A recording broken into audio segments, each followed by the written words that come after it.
The bank bought 500 acres next to her farm. They ignored her warning about the creek.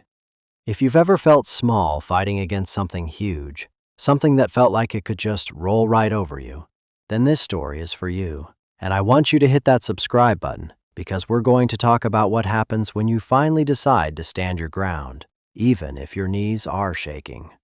My story began on the day I was supposed to be free, but it felt more like being pushed out of an airlock. It was my 18th birthday. For 2 years, I'd measured my life in the chipped linoleum tiles of the State Youth Transitional Facility, a name so full of bureaucratic optimism it had to be a lie. There was nothing transitional about it. It was a holding pen. 2 years of gray walls, gray food, and the gray, neutral expressions of staff who had seen too many kids like me come and go. Kids whose families had evaporated through tragedy or poverty or just bad luck. My file said parental loss, subsequent guardianship failure. A tidy, bloodless summary of a life torn down to the studs. Ms. Albright, my case manager for the final 6 months, presented me with a cupcake. It was small, store-bought, with a smear of blue frosting that had already begun to sweat under the fluorescent lights. "Happy birthday, Alara," she said, her voice the same smooth, professionally empathetic tone she used for everything from announcing dinner to informing you your last appeal for family reunification had been denied. She slid a large manila envelope across the Formica table. It landed with a soft, final thud. "This is it, your discharge paperwork, your new Social Security card, and your final stipend. You're officially an adult." An adult. The word felt like a costume that didn't fit. I had the legal designation, but none of the tools. For years, every minute of my day had been scheduled by someone else. Now, the schedule was a terrifying, empty void. I looked from the sad cupcake to the thick envelope. Inside, I knew, was a bus ticket to the city central shelter and a list of resources for at-risk youth, a roadmap to a different kind of institution. "There's one other thing," Ms. Albright said, her professional mask twitching for just a second. She reached into the envelope and pulled out something I hadn't expected. It was a single, old-fashioned brass key, its head worn smooth with time. The key was taped to a piece of stiff, cream-colored cardstock with a strip of yellowing tape. On the card, written in an elegant, spidery script I didn't recognize, was an address and a name: Blackwood Farm, Havenwood, and below that, the name Silas Blackwood. My grandfather. I hadn't heard that name spoken aloud in 10 years, not since the day the social workers came to his small, cluttered apartment. They'd told me he was sick, that he couldn't care for me anymore. I remember the smell of his pipe tobacco and old books, the feeling of his calloused hand holding mine. Then, nothing. He was gone, and I was in the system. "Your grandfather passed away 2 years ago," Ms. Albright explained, her voice softening slightly. "His estate has been in probate. According to his will, everything was to be held in trust until your 18th birthday. That's today." She pushed the key across the table. "The property, it's yours now." I stared at the key. It looked like something from a fairy tale, heavy and real in a world that had felt flimsy and temporary for as long as I could remember. A key to a farm. A place. My place? The idea was so foreign, so enormous, it barely registered. It was like being told I'd inherited a planet. I didn't know what to do with it. My memories of the farm were like faded photographs, blurry and distant. I was 4, maybe 5.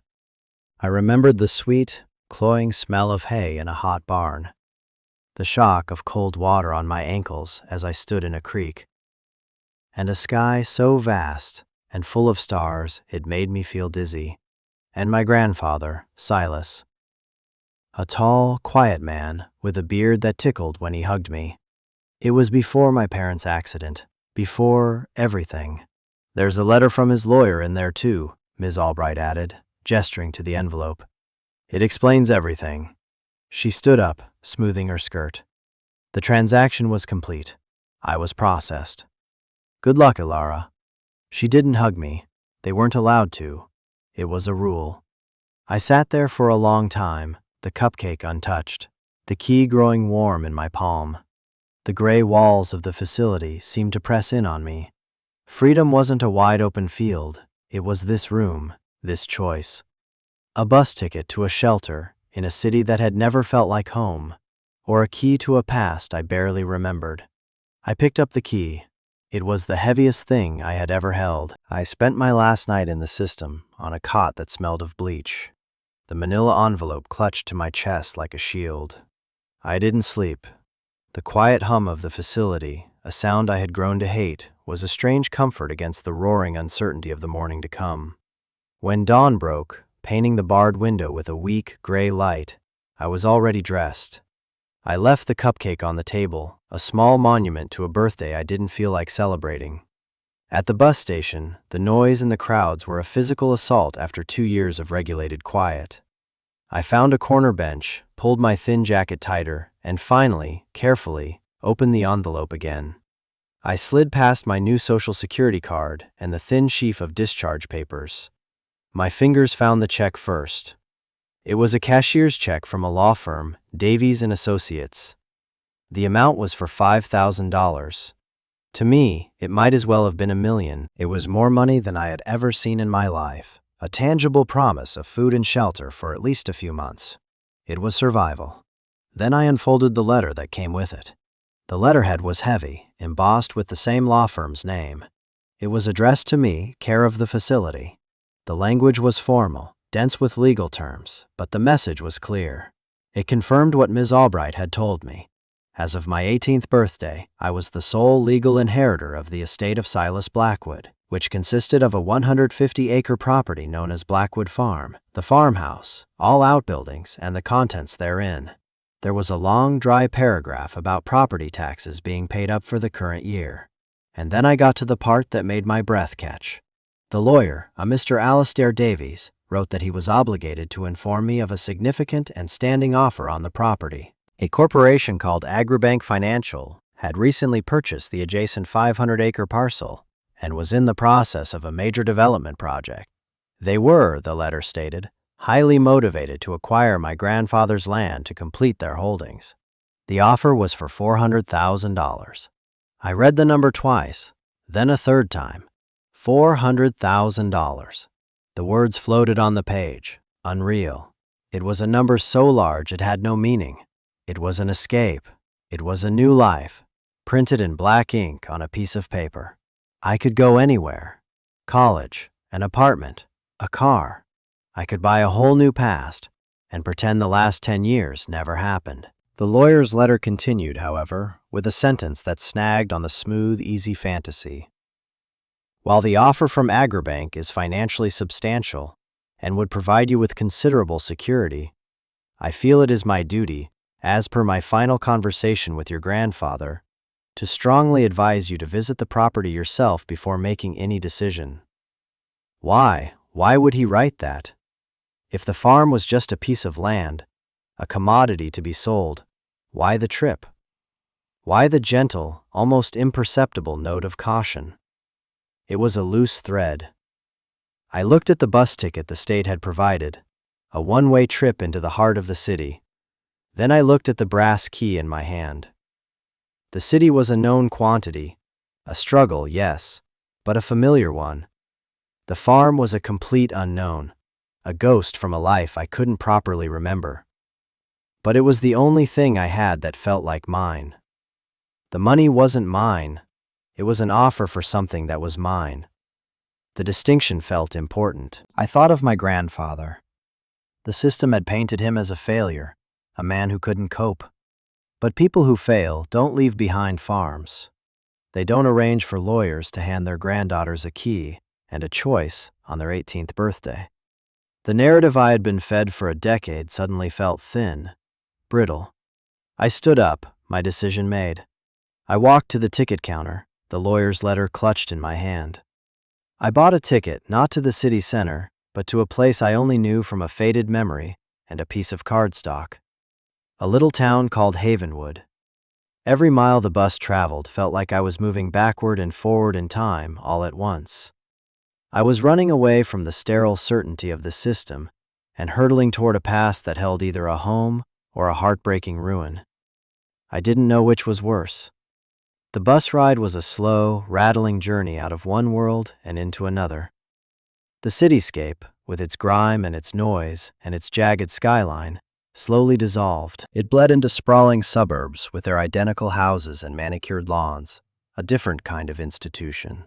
Then those too fell away, replaced by strip malls, then fields, then long, lonely stretches of highway flanked by dense walls of trees.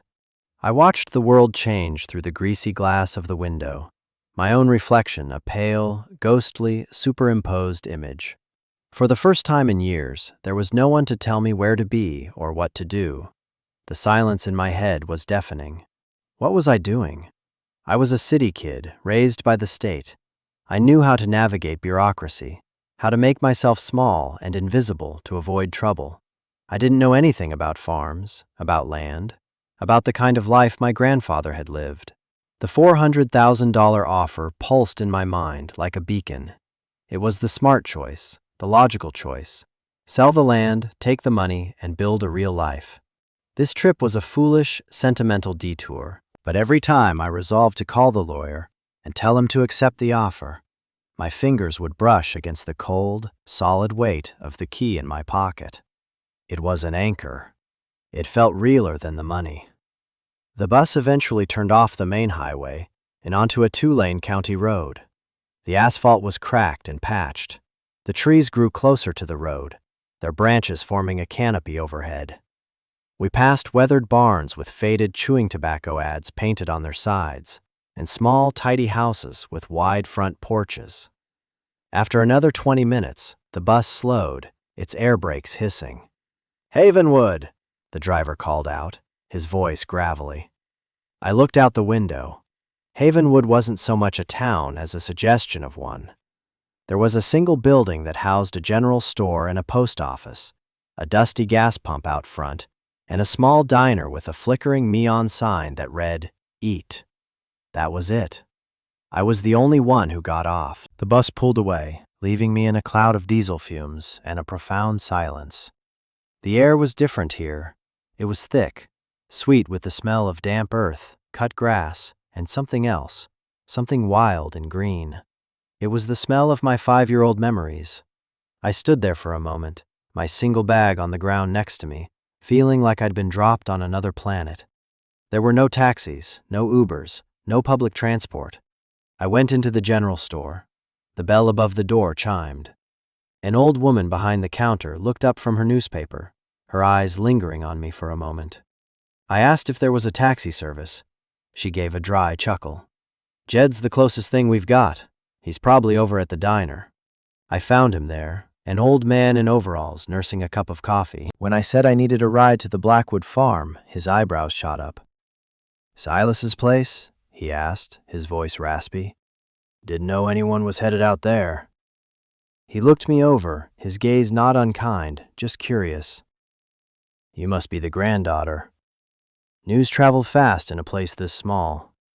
His pickup truck was even older than he was, the color of rust and primer. The ride was bumpy, the suspension groaning with every pothole. "Big changes happening out this way," Jed said, gesturing with his thumb toward the horizon as we drove. "Some bank from the city bought up the old Henderson parcel, 500 acres. Trucks coming and going day and night, tearing the place up." I could hear it before I could see it, a low, persistent rumble, the sound of machines. "Silas would have hated that," Jed muttered, almost to himself. He loved how quiet it was out here. He slowed the truck and pointed. "That's their work." Through a break in the trees, I could see it, a vast expanse of raw, red earth, scraped clean of all vegetation. Huge yellow machines crawled over it like insects, their engines a dull roar in the distance. It was a wound in the landscape. A few minutes later, Jed pulled over at the end of a gravel driveway. A pair of rusted metal gates stood half open, choked with weeds. A faded wooden sign, barely legible, hung from one of them. "Blackwood." "This is it," he said. "Driveway's pretty overgrown. You'll have to walk from here." I paid him, and he hesitated for a moment before driving off. "You need anything, you come by the diner. Folks around here, we look after our own." I wasn't sure if I was one of their own, but I nodded anyway. Then he was gone, and I was alone. The only sounds were the wind in the trees and the distant, mechanical growl of the construction. I pushed the gate open. The gravel crunched under my feet as I started walking up the long driveway toward a house I couldn't yet see. I felt like I was walking into a dream, or maybe a grave. The driveway was longer than I expected, maybe a quarter of a mile, winding through a thicket of overgrown trees that blotted out the sky. The air grew cooler, quieter. The distant roar of the construction faded to a background hum. It felt like entering a different world, one that time had forgotten. Then the trees parted, and I saw it. The house stood on a slight rise, simple and square, 2 stories tall with a wide porch. The white paint was peeling in long strips, revealing the weathered gray wood beneath. To the left, a large barn sagged in the middle, its roofline a gentle curve instead of a straight line. The fields that stretched out behind it were a sea of tall, golden weeds. It wasn't a ruin, not exactly, but it was a place that had been left to grieve on its own. It looked desperately lonely. I walked up the porch steps, which groaned under my weight. A thick layer of dust and leaves covered everything. An old rocking chair sat in the corner, still and silent. I stood before the front door, its dark green paint faded to the color of moss. My hand was shaking as I pulled the brass key from my pocket. For a second, I was convinced it wouldn't work, that this was all some cosmic joke. I slid the key into the lock. It resisted, then turned with a loud, grating click that echoed in the silence. I pushed the door open. A wave of cool, stale air washed over me, carrying the scent of dust, old paper, and dried-out wood. Sunlight streamed through the grimy windows, illuminating billions of dancing dust motes. The inside was a perfect time capsule. In the entryway, a coat and a worn hat still hung on a peg. The furniture in the living room was draped in white sheets, their shapes like sleeping ghosts. I pulled the sheet off a large armchair next to the stone fireplace. The fabric was worn but clean underneath. I ran my hand over it. Everything was tidy, organized, as if the owner had just stepped out for a moment and never came back. I moved through the ground floor, my footsteps echoing on the wooden floors. The kitchen was small, with a large porcelain sink and simple wooden cabinets. A calendar on the wall was still turned to a month from 2 years ago. I felt like an intruder, a ghost in someone else's life. My life? The question kept circling back, unanswered. I went upstairs. There were 2 bedrooms. One was small, almost empty, with just a bed frame and a dresser. The other, I knew instantly, had been his. The air in here was different, still holding a faint, lingering scent of him, that mix of pipe tobacco and old books from my memory. The bed was neatly made. A pair of spectacles rested on a thick book on the nightstand. It was a Bible, its leather cover worn soft as cloth. And next to it, my heart hammering against my ribs, was a heavy, dark green metal box with a sturdy lock, and beside the box, a single, sealed envelope of the same cream-colored cardstock as the tag on the key. My name was written on it, Hilara. The handwriting was shaky, the lines wavering, but the letters were formed with a deliberate, unmistakable clarity. It was his. I sank down onto the edge of the bed, the mattress springs crying out in protest. My fingers trembled as I picked up the envelope. This was it. This was the reason Mr. Davies had told me to come here. This was the other half of the story. For 10 years, I had believed a simple, cruel narrative. I was abandoned. My grandfather was unable or unwilling to care for me, and he had disappeared from my life without a word. I had built my entire identity around that hollow space, that core of rejection. But this letter, this box, this house, they suggested something else entirely. They suggested a story I didn't know, one that had been waiting here for me all along. I held the envelope in my hands, the paper cool against my skin. Opening it felt like it would change everything. I was terrified of what it would say. I was more terrified not to know. With a deep breath, I broke the seal. I carefully unfolded the single sheet of paper. The letter was short, the words fighting to stay in straight lines. "My dearest Hilara," it began. "If you are reading this, then it means you are 18 and you have come home. I pray that you did. I pray that you did not just take the money and walk away, though God knows you have every right to. I hope you can find it in your heart to forgive an old man for what must have felt like a great betrayal. My eyes blurred with tears. I had to stop and wipe them away to keep reading. They told you I was sick. In a way, it was true. I was sick at heart. There were things happening here, battles I had to fight. Powerful men wanted this land, Ilara. Not just this land, but all of it. They wanted to change it, pave it, and they didn't care what they broke in the process. I fought them. I used every penny I had, and then I borrowed more. I lost. I lost it all, except for the deed to this farm. By the end, I couldn't even afford to keep the lights on, let alone care for a little girl properly. Sending you away was the hardest thing I have ever done. It was not abandonment. It was a desperate act. I was trying to protect you from my poverty, from my fight. It was the only thing I could do to ensure you were fed and housed. It has been my life's great regret. Inside the box you will find the truth of it. The key is in the spine of my Bible, in the book of Job. It felt fitting. What you do with that truth is up to you. The bank's money will give you a start I could never provide. It is a clean slate. No one would blame you for taking it. But if you choose to look, if you choose to understand, then the fight is yours if you want it. This land is yours now. Defend it or let it go. Either way, know that your grandfather loved you more than all the stars in the sky. Yours always, Silas. I put the letter down, my whole body shaking. 10 years of bitterness, of feeling discarded and unwanted, began to crumble. It wasn't abandonment, it was sacrifice. He hadn't thrown me away. He had tried to save me. I picked up the heavy Bible from the nightstand. I'd never been religious, but I fumbled through the thin pages until I found the book of Job. Tucked into a slit in the leather binding was a small, ornate iron key. It fit the lock on the metal box. With a click, the lid sprang open. The box was packed to the brim. There were no jewels, no cash, no hidden treasures. It was filled with paper. On top was another letter, much longer this time, dozens of pages in the same shaky hand.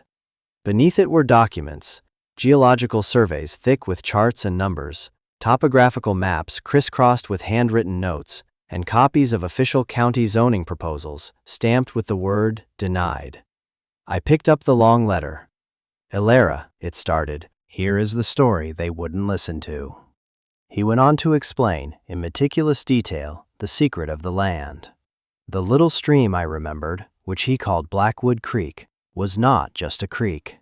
It was the primary drainage for the entire watershed, including the 500 acres of marshy upland next door. That land, which the bank now owned, was a vital wetland, a natural sponge. But more importantly, the geology of the entire area was something called karst topography. The bedrock was soft limestone, riddled with fissures, underground caves, and sinkholes. He had spent his own money on hydrologists and geologists to prove it. The reports were all here in the box. The bank's plan, a copy of which he'd gotten from a sympathetic friend at the county planning office, was for a dense development of over 200 homes, with vast stretches of concrete for roads and foundations. This would do two things. First, it would destroy the wetland's ability to absorb rainfall. Second, the immense weight and excavation would destabilize the fragile karst system beneath. The result, he wrote, would be a catastrophe. With the first major multi-day storm, the kind that came every 5 to 10 years, the runoff would be immense. Blackwood Creek wouldn't just flood, it would become a raging torrent. The unstable ground would likely give way, creating sinkholes, washing out the new development entirely. But the flood wouldn't stop there. It would surge downstream, taking out his farm, our farm, and inundating the low-lying parts of Havenwood and the valley beyond. It wasn't a risk, it was a certainty. He had presented all of it, the maps, the expert reports, the warnings, to the county board. They had dismissed him. Agribank's lawyers and their own paid-for experts called his data flawed and alarmist. The county, hungry for the new tax revenue, had rubber-stamped the project. He had fought until he had nothing left to give. The final page of the letter was a gut punch. I do not tell you this to burden you, my girl. I tell you this so you know the truth. I failed. But the land remembers. The water remembers. You have a choice I did not. You can take their money and run, or you can take this truth and fight. I will not tell you which is right. I will only tell you that this farm is more than just dirt and a house. It is a responsibility, but it is not a cage. I let the papers fall into my lap. The distant hum of the bulldozers was no longer just noise. It was the sound of a clock ticking down to a disaster, and my grandfather had just handed me the only warning. I sat there on the edge of that dusty bed for what felt like hours, the world tilting on its axis. The weight of the box on my lap was immense, a physical manifestation of the choice my grandfather had laid before me. Grief was a sharp, stabbing pain in my chest, grief for the man I never got to know, for the years stolen from us both. It was followed by a hot, surging anger. Anger at the faceless men in suits at Agribank, at the county officials who had looked at this evidence and chosen to look away, at a system that could chew up a good man like Silas and leave his granddaughter in a state facility. The money, the $400,000, was no longer a golden ticket. It felt dirty. It was hush money. It was the price of my silence while they drowned a valley. I walked to the window and looked out past the overgrown fields. From this vantage point, I could just see the edge of the development. A plume of red dust rose into the blue sky. They were out there right now, tearing up the wetlands, laying the foundation for a catastrophe, and they were going to pay me to watch them do it. I felt sick. My whole life I had been powerless, a ward of the state, a case number, a line item in a budget. I had no control over anything. Now, for the first time, I had been given power, the power of knowledge, the power of a choice. And it was terrifying. What could I possibly do? I was an 18-year-old girl with $5,000 to her name, a crumbling farmhouse, and a box of old papers. They were a multi-million-dollar corporation. It was a fly against a freight train. The easy path was so seductive. Take the money, disappear. I could buy a small apartment, go to community college, build a quiet, anonymous life. No one would ever know. The flood wouldn't be my fault. I could tell myself I was just a kid, that it wasn't my responsibility. I could honor my grandfather by living the safe, secure life he wanted for me. But his words echoed in my head. It is not a cage. He wasn't trapping me. He was trusting me. He had laid out the truth and trusted me to be strong enough to handle it. Just as I was wrestling with this, I heard a sound that didn't belong. The crunch of tires on the gravel driveway. I looked out the front window and saw a sleek, black sedan, utterly alien in this rustic setting. A man in a crisp gray suit got out. He looked slick and polished, his shoes impossibly shiny for a place like this. He walked up to the porch, looked at the house with a faint, dismissive sneer, and knocked on the door. My heart pounded. I knew who he was before he even spoke. I went downstairs and opened the door. "Ilara Blackwood?" he asked, his smile not reaching his eyes. "I'm Mark Henderson, from Agribank Financial. I was hoping I might catch you. Your lawyer said you were coming out to see the place." He extended a hand. I didn't take it. "We are very excited about our project next door," he said, his smile unwavering. "And we're prepared to renew our offer for your property. In fact, given our construction schedule, we're prepared to increase it substantially." He pulled a folder from his briefcase. "The original offer was $400,000. My superiors have authorized me to offer you $500,000, a life-changing amount of money for a young woman like you." He opened the folder. It was a contract, ready for my signature.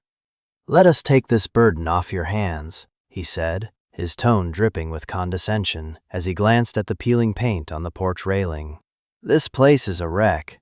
You could walk away from all this, be anywhere you want to be by this time next week." No more worries, just a fresh start. His words were a perfect echo of my own desperate thoughts, and hearing them from him made them feel cheap and manipulative. He saw a broken-down farm and a broke kid. He saw an easy mark. "I need time to think," I managed to say, my voice barely a whisper. "Of course," he said, though his expression tightened. "But the offer is only good for 48 hours. We're on a tight schedule. The bulldozers don't wait." He handed me his card. "Call me when you're ready to be sensible." He turned and walked back to his car, leaving me on the porch with the contract in my hand. I sank into the old rocking chair, the bank's offer in one hand, the memory of my grandfather's letter in the other. And for the first time since I was a little girl, I cried. I cried for my parents. I cried for the grandfather whose love was a fierce secret thing. I cried for the lost years. And I cried because I was 18 years old and trapped between an impossible choice and an unforgivable one. Have you ever been faced with a choice like that, where the easy path felt so wrong and the right path felt so impossible? It's a lonely place to be. If you've been there, let me know in the comments. I think a lot of us have. Now, let's get back to what happened on that porch. The sun went down and the porch grew cold. I didn't move. The crickets started their nightly chorus, a sound so different from the city's constant siren song. The distant rumble of the construction had ceased, leaving an almost holy silence. In the twilight, the farm didn't look like a wreck to me. It looked resilient. The old house, with its sagging porch and peeling paint, had stood here for 100 years. It had weathered storms, winters, and sorrow. The barn, though leaning, was still on its feet. This place had staying power. It had roots. For the first time, I felt the stirrings of my own. I spent a long, sleepless night on the living room sofa, wrapped in a dusty sheet. My grandfather's words and Mr. Henderson's slick promises wrestled in my mind. One was a story of love, sacrifice, and responsibility. The other was a story of convenience, ease, and escape. For 10 years, all I had ever wanted was to escape.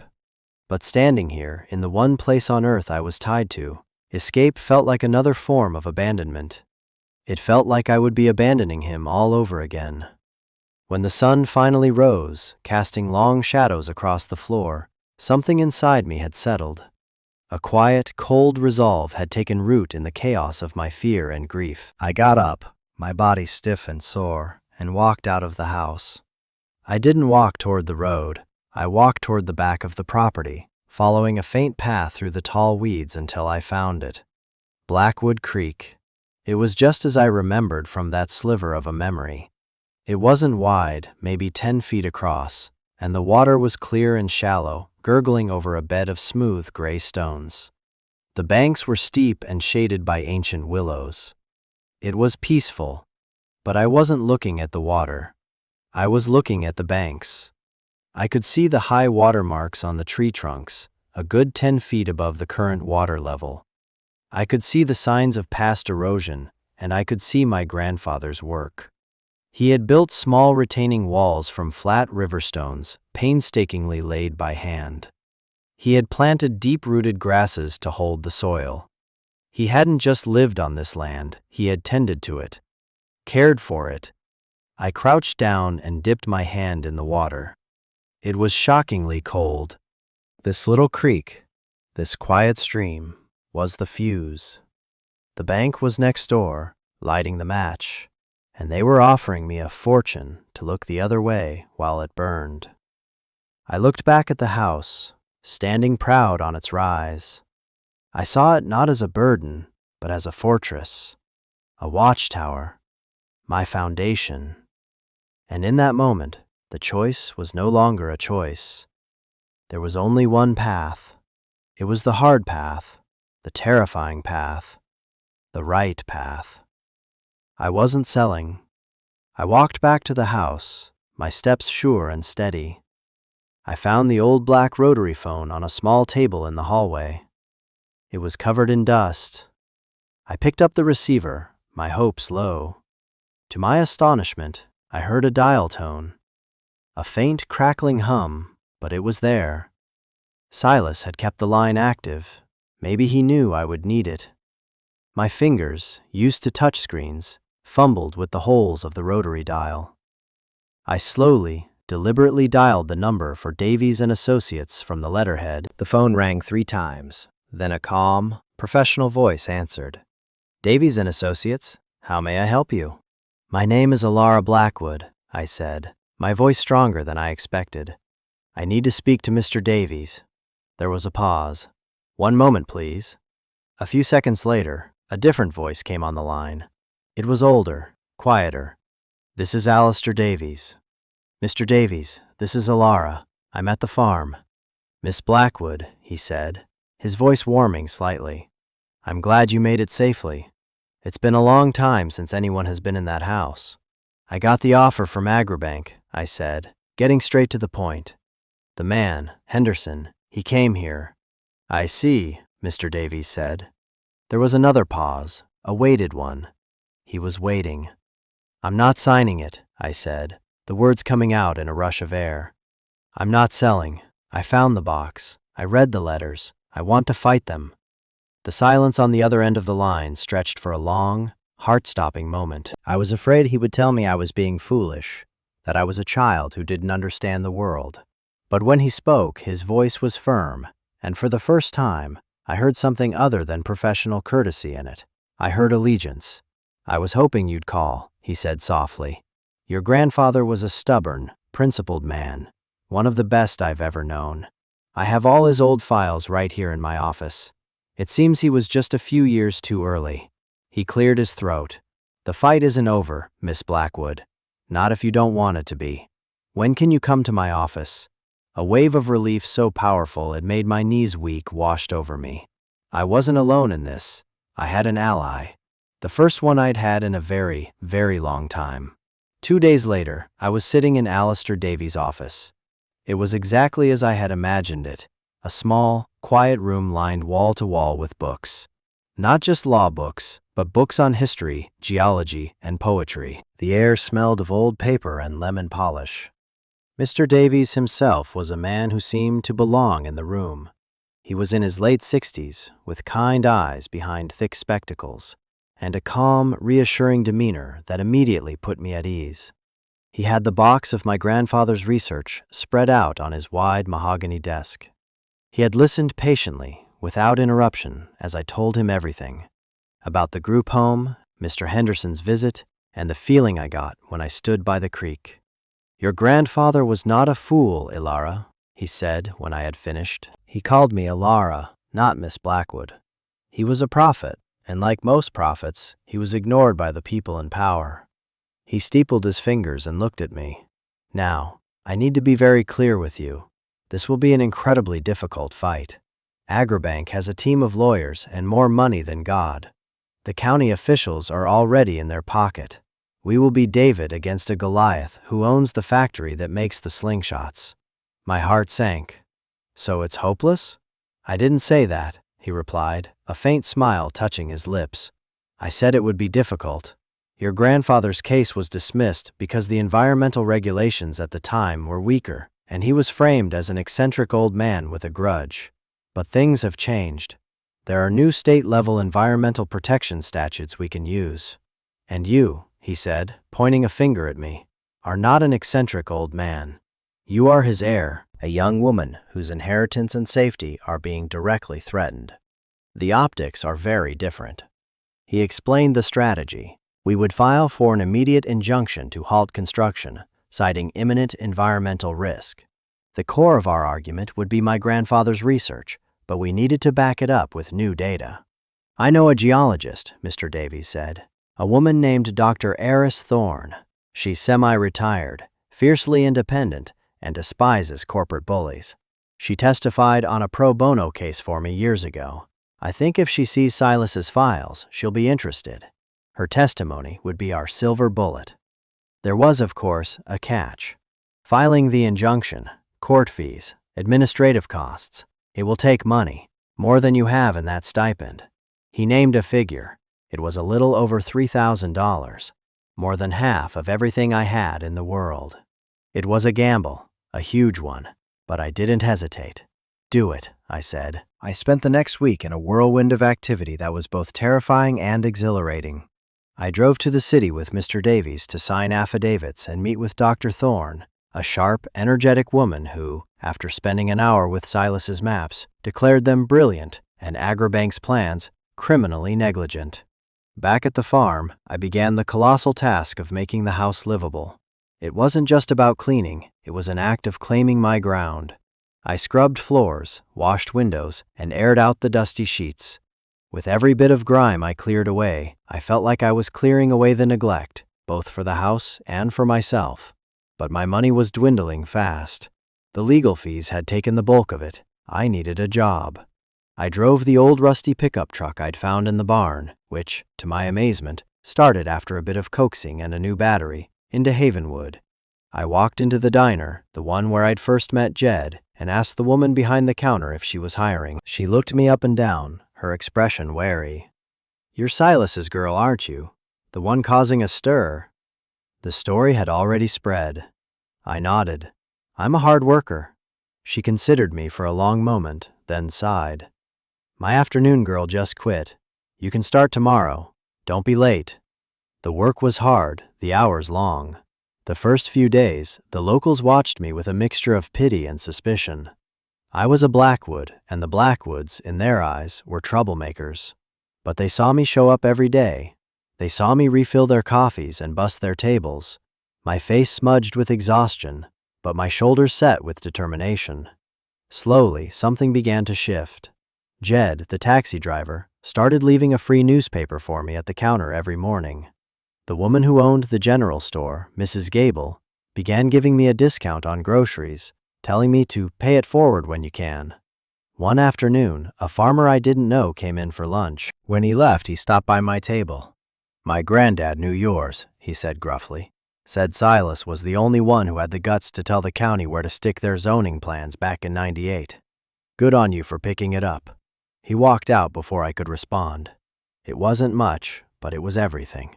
Meanwhile, the letters from Agribank's lawyer started arriving. They were couched in threatening legal language, demanding we withdraw our frivolous and malicious injunction. The construction noise from next door seemed to get louder, more aggressive, a constant reminder of what we were up against. The pressure was immense, but for the first time in my life, I wasn't buckling under it. I was pushing back. One evening in late autumn, the sky turned a bruised, heavy purple. The wind picked up, rattling the old window panes in the farmhouse. A storm was coming. Not just a shower, but a real, honest-to-God storm, the kind the Weather Channel gave names to. I stood on the front porch, wrapping my grandfather's old wool coat around me, and watched it roll in over the hills. The first fat drops of rain splattered against the dusty porch railing, leaving dark circles that quickly bled together. Then the heavens opened up. It was a deluge. Rain came down in solid, blinding sheets. The wind howled, and the world outside the small circle of the porch light disappeared into a churning chaos of water and darkness. I wasn't afraid. I was transfixed. This was what my grandfather had written about. This was the engine of the catastrophe. I stayed out there for over an hour, watching.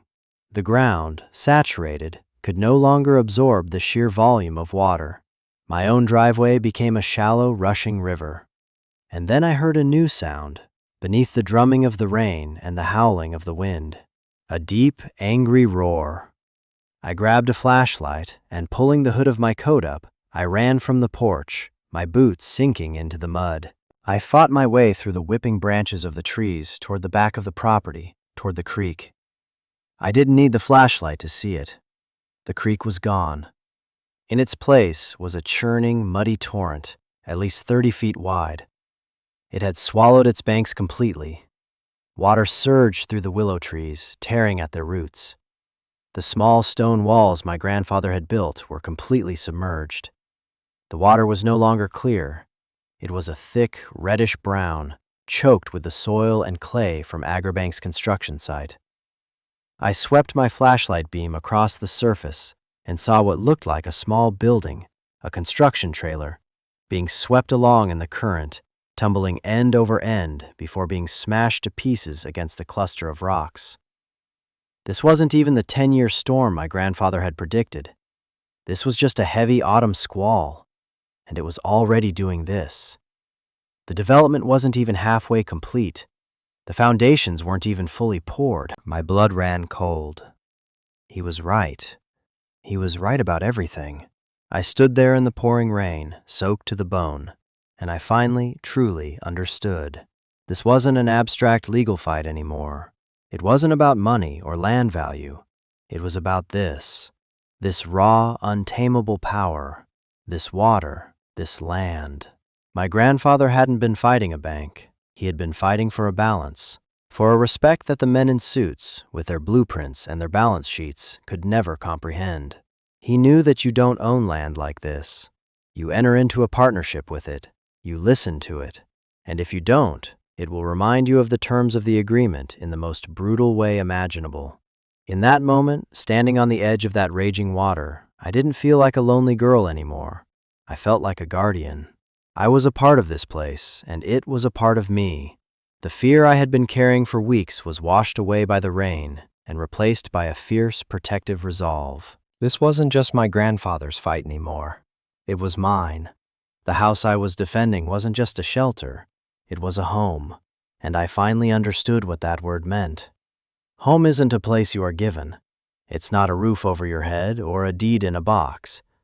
Home is the place you choose to protect. It's the place you are willing to fight for. The place that, in turn, gives you a reason to be strong. The farm wasn't a burden he had left me. It was a gift. He had given me a purpose. He had given me a home. The storm passed by morning, leaving behind a world washed clean and glistening. The air was crisp and cool, but the creek was still swollen, a muddy ribbon of evidence of the night's fury. The damage on the Agribank site was, according to the talk at the diner, extensive. Equipment was mired in mud, freshly graded roads were washed out, and the trailer I had seen get swept away had been just one of several losses. Mr. Henderson and his team were furious, but they weren't stopping. They were doubling down, bringing in more pumps and heavier machinery, racing to beat the coming winter. They still didn't get it. They saw the storm as a setback, a cost of doing business. They didn't see it as a warning. A few days later, Mr. Davies called. His voice was steady, but I could hear an undercurrent of excitement. The hearing for the injunction is set for next week, he said, and Dr. Thorne has finished her preliminary analysis. She says your grandfather's data isn't just sound. It's irrefutable when combined with modern satellite imagery. She's agreed to testify. But that's not all. He paused. A reporter from the state capital's biggest newspaper called me. Someone, I suspect our friend Jed at the diner, sent him a tip. He's doing a story, The Girl versus the Goliath Bank. He wants to interview you. Suddenly, the fight wasn't just happening in a courtroom. It was happening out in the world. The community, which had been watching me from a distance, began to close ranks around me. The farmer who had spoken to me at the diner organized a weekend work crew. A dozen people from around Havenwood showed up at the farm with chainsaws, tractors, and work gloves. They cleared the driveway, patched the barn roof, and helped me pull weeds until my hands were raw. They didn't ask for money. They brought covered dishes and thermoses of coffee. They shared stories about my grandfather, painting a picture of a man I had only known in fragments. They told me how he'd helped them rebuild a barn after a fire, how he'd co-signed a loan for a young family, how he'd always left a box of vegetables from his garden on the church steps. He hadn't been a hermit or a failure. He had been a pillar of this community, a community that hadn't forgotten. The fight was far from over. The hearing was just the first step. Win or lose, Agribank would appeal. They would try to bury us in paperwork and legal fees. It would be a long, hard road. There was no guarantee of victory. But as I stood on my porch that evening, watching the sunset paint the sky in shades of orange and pink, I knew I had already won the only battle that truly mattered. I had found my place. I had found my people. I had found my purpose. This farm, this land, was no longer haunted by the ghosts of the past. It was filled with the promise of a future. My future. A future I was choosing. a future I was building with my own two hands, side by side with people who understood what it meant to care for a piece of the world. The story of what happens in that courtroom is for another day. But this part of the story, my story, isn't about winning a lawsuit. It's about how I stopped being a ward of the state and became the guardian of a legacy. It's about realizing that the most valuable things we inherit aren't written in a will or appraised by a bank. They are the lessons of courage, the strength of conviction, and a reason to stand up and fight. My fight was just beginning, but for the first time in my entire life, I knew exactly where I belonged. If this story resonated with you, if you've ever had to fight for your own small piece of the world, then I hope you'll join this community by hitting that subscribe button. These are the stories we tell here. In the comments below, I want you to share one thing you'd be willing to fight for. It doesn't have to be a farm. It can be an idea, a principle, a person, a memory. What's your ground worth defending? I read every single comment, and I believe our stories are how we find our strength and our community. Thank you for listening.